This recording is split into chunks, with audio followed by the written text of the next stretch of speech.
এরকমও মানুষ দুনিয়ায় আসছে যে দুনিয়াওয়ালাদেরকে ভুলাইয়া নিজেই আল্লাহ হইয়া বসা গেছে। ফিরআউন দুনিয়ার মানুষকে আল্লাহ ভুলাইয়া নিজেই আল্লাহ হইয়া বসা গেছিল, ঠিক না? মানুষও তো আল্লাহ মানছে, ঠিক না?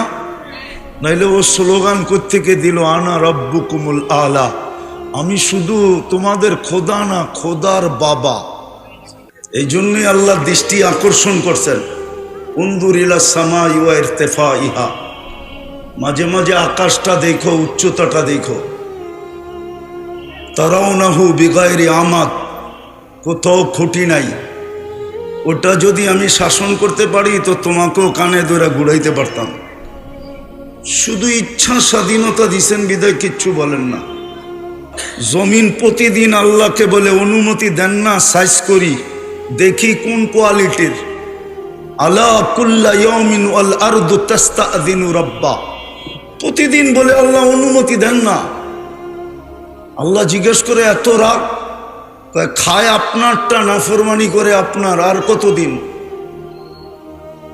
যতদূর বয়স হয়েছে চিন্তা করেন, কাঠটা খাইলেন, কাঠটা পড়লেন, কাঠটা ব্যবহার করলেন, নুন কার খাইলেন, গুণ কতটুকু আল্লাহর গান। ছোট একটা ইসরায়েল 60 লক্ষ লোক, আর মুসলমান দুনিয়াতে 200 কোটি।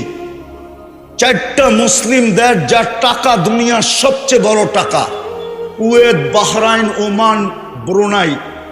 কুয়েতের 1 টাকা দিলে $5 পাওয়া যায়, ওমানের 1 টাকা দিলে $3.5 পাওয়া যায়, ব্রুনাইয়ের 1 টাকা দিলে 1 বান্ডেল ডলার পাওয়া যায়। কিন্তু ইসরায়েলের বিরুদ্ধে 2 অক্ষরের একটা নিন্দা প্রস্তাব 60 দেশের কর্ণধাররা পাশ করে আনতে পারে নাই। আপনারা কি এটা দুরবস্থা বলবেন না? না বলবেন না? না মানে চুপসে গেলেন কেন? আমি দুনিয়ার কম চিনি না।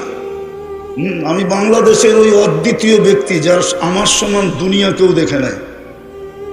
সত্য এটা। 103টা দেশ দেখছি, আর কত দেখমু কোন? 7 মহাদেশ দেখছি, আর কত দেখমু বলেন? ফিলিস্তিন আমি 14 বছর আগে 2 চোখে দেখছি। ফিলিস্তিন আধ্যাত্মিকভাবে বলতেছি, আধ্যাত্মিকভাবে আমার যোগ বিয়োগ মিলে না। যেখানে ইব্রাহিম আলাইহিস সালাম ঘুমাইতেছে, মুসা আলাইহিস সালাম ঘুমাইতেছে, 70 জন নবীর কবর চিহ্নিত ফিলিস্তিনে, 45,000 সাহাবাদের কবর ফিলিস্তিনে। মুসলমানের প্রথম কেবলা। কালকে রাত্র হইল মেরাজের রাত্র, আজকে আগের রাত্র, আগামী রাত্রই মেরাজের রাত্র। মেরাজের রাত্রে 1.25 লক্ষ নবীদের সম্মেলন ছিল বাইতুল মুকাদ্দাসে সশরীরে।